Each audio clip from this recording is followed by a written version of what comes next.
दोपहर के 3 बजे हैं। अस्सलामुअलैकुम। ये रेडियो पाकिस्तान है। इशरत साकिब से खबरें सुनिए।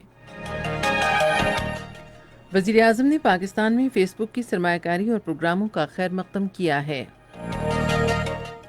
वज़ीर ख़ारजा ने कहा है कि पाकिस्तान मलेशिया के साथ तमाम शोबों में तज़वीराती शराकतदारी को फ़रोग़ देने के लिए पुरअज़्म है।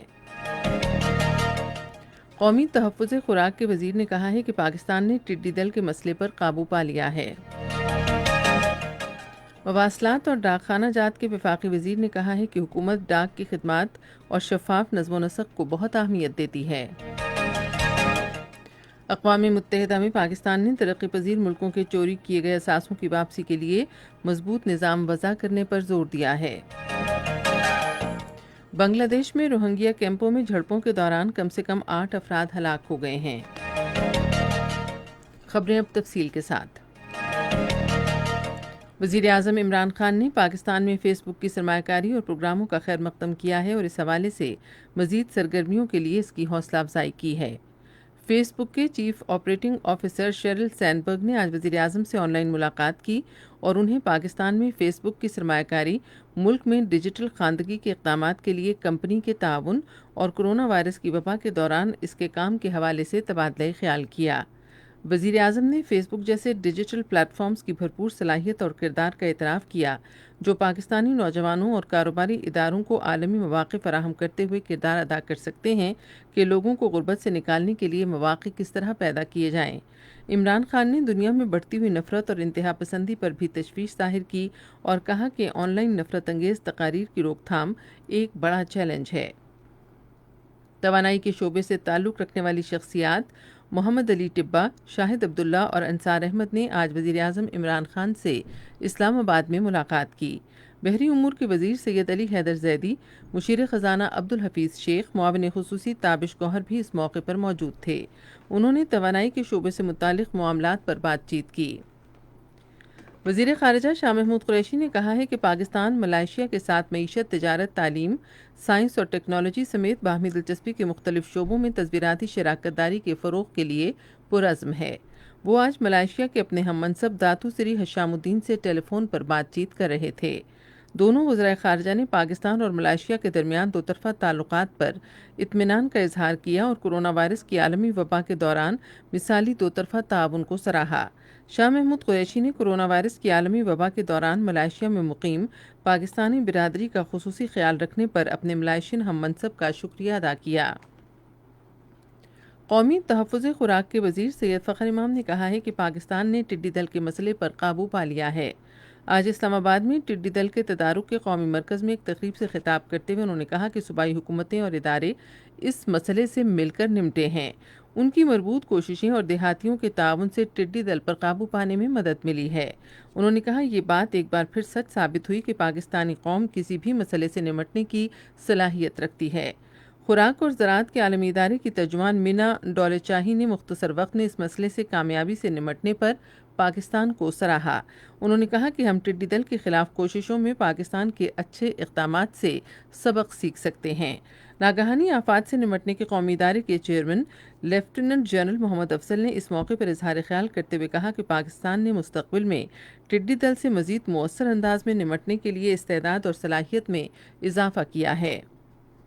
ये खबरें आप रेडियो पाकिस्तान से सुन रहे हैं। पाकिस्तान और दुनिया भर में आज डाक का आलमी दिन मनाया जा रहा है। इस साल दिन का मौजू है ख़त व किताबत से भी आगे।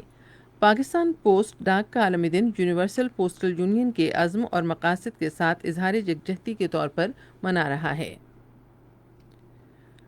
मवासलात और डाकखाना जात की खिदमात के वफाकी वज़ीर मुराद सईद ने कहा है कि मौजूदा हुकूमत डाक की खिदमात की बेहतरी और शफ़ाफ नज़्म व नस्क़ को इंतहाई अहमियत देती है। डाक के आलमी दिन के मौके पर अपने पैगाम में उन्होंने कहा कि डाक का शोबा मालियाती खिदमात में अर्ज़ा नरखों पर काबिल तारीफ़ किरदार अदा करता है, जिसका मकसद तमाम रुकावटों को दूर करते हुए अपने सार्फिन की ज़रूरत को पूरा करना और मालियाती खला को पुर करना है। उन्होंने कहा कि आज डिजिटल दुनिया के मसाइल से आगाह रहते हुए पाकिस्तान पोस्ट ने इदारे को माली तौर पर मुस्तहकम और ख़ुद इन्हिसार डिजिटल इदारा बनाने के लिए एक तरक्की पसंद और मुस्तकबिल की सोच अपनाई है। انہوں نے کہا کہ یونیورسل پوسٹل یونین ایک سلسلہ ہے جو لوگوں کو جوڑتا ہے اور رابطے کا کام دیتا ہے۔ یہ ملک سے باہر معلومات کی فراہمی اور اشیاء کی نقل و حمل میں سہولت اور مدد فراہم کرتا ہے۔ خاتون اول سمینہ الوی نے زور دیا ہے کہ چھاتی کے سرطان کے مرض سے لڑنے والی مستحق خواتین سے تعاون کرنے کی اشد ضرورت ہے۔ آج اسلام آباد میں پاکستان ایئر فورس ویمن ایسوسی ایشن کے زیر اہتمام ایک آگاہی سیمینار سے خطاب کرتے ہوئے انہوں نے کہا کہ ہمیں غریب خاندانوں کو مفت علاج معالجے کی سہولت فراہم کرنے کے لیے کام کرنا چاہیے۔ خاتون اول نے کہا کہ معاشرے کے کمزور طبقات کو تعاون فراہم کرنے سے اس مرض کی جلد تشخیص میں مدد ملے گی۔ انہوں نے ملک کے دور دراز علاقوں میں مفت طبی کیمپوں اور شفاخانوں کے قیام کے ذریعے آگاہی پیدا کرنے پر پاک فضائیہ کے کردار کو سراہا۔ اس سے پاکستان ایئر فورس ویمن ایسوسی ایشن کی صدر بیگم تعظیم مجاہد نے اظہار خیال کرتے ہوئے چھاتی کے سرطان سے متعلق آگاہی پیدا کرنے کی اہمیت پر زور دیا۔ اطلاعات کے بارے میں خیبر پختونخوا کے وزیر اعلیٰ کے معاون خصوصی کامران خان بنگش نے کہا ہے کہ حکومت تمام شعبوں میں ای گورننس یقینی بنانے کے لیے پرعزم ہے۔ آج پشاور میں انٹیگریٹڈ ایڈورٹائزمنٹ مینجمنٹ سسٹم کا افتتاح کرتے ہوئے انہوں نے کہا کہ صوبے میں سرکاری اشتہارات کے لیے جدید ترین ڈیجیٹل ٹیکنالوجی بروئے کار لائی جا رہی ہے۔ معاون خصوصی نے کہا کہ صحافیوں اور ذرائع ابلاغ کے لیے سہولتوں کی فراہمی حکومت کی اولین ترجیح ہے۔ پاکستان نے ترقی پذیر ملکوں کے چوری شدہ اثاثوں کی واپسی کے لیے مضبوط نظام وضع کرنے پر زور دیا ہے جو ناجائز طریقے سے دوسرے ملکوں کو منتقل کیے گئے۔ اقوام متحدہ کے لیے پاکستان کے نائب مستقل مندوب عامر خان نے جنرل اسمبلی کی سیکنڈ کمیٹی میں عالمی اقتصادی امور پر بحث میں اظہار خیال کرتے ہوئے کہا کہ اثاثوں کی اس غیر قانونی منتقلی سے ترقی پذیر ملکوں کی معاشی ترقی متاثر ہو رہی ہے اور ان ملکوں کی غریب آبادی غیر مساویانہ اور پسماندگی کی زندگی بسر کرنے پر مجبور ہے۔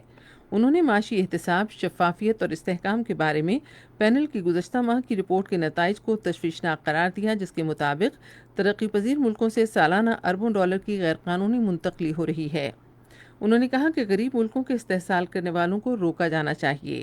انہوں نے کہا کہ رقوم کی غیر قانونی منتقلی کی نگرانی کرنے والے اداروں کو ترقی پذیر ملکوں پر معاشی یا سیاسی دباؤ کے لیے استعمال نہیں کیا جانا چاہیے۔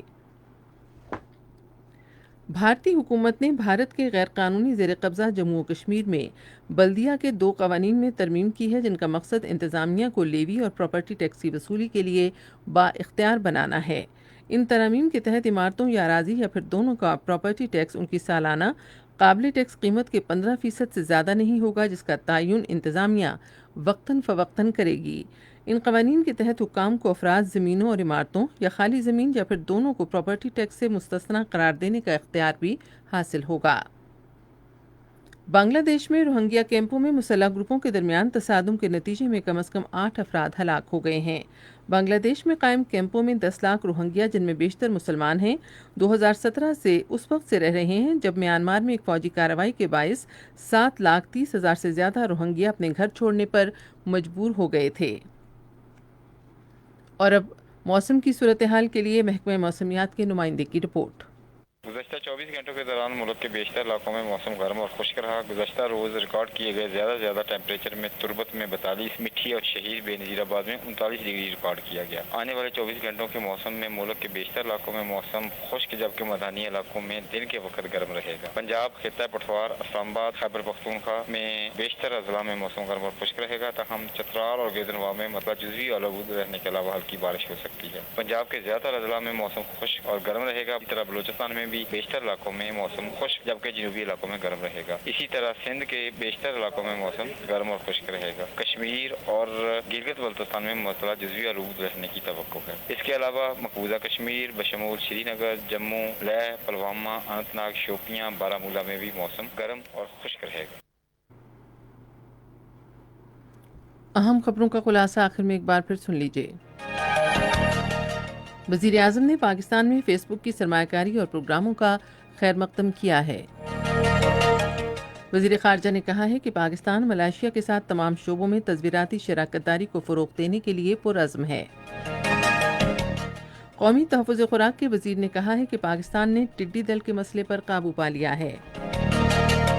خبریں ختم ہوئیں۔ مزید خبروں اور تجزیوں کے لیے ہماری ویب سائٹ ہے radio.gov.in PK اور آپ فیس بک کے link radio Pakistan news official پر براہ راست ویڈیو سٹریمنگ بھی ملاحظہ کر سکتے ہیں۔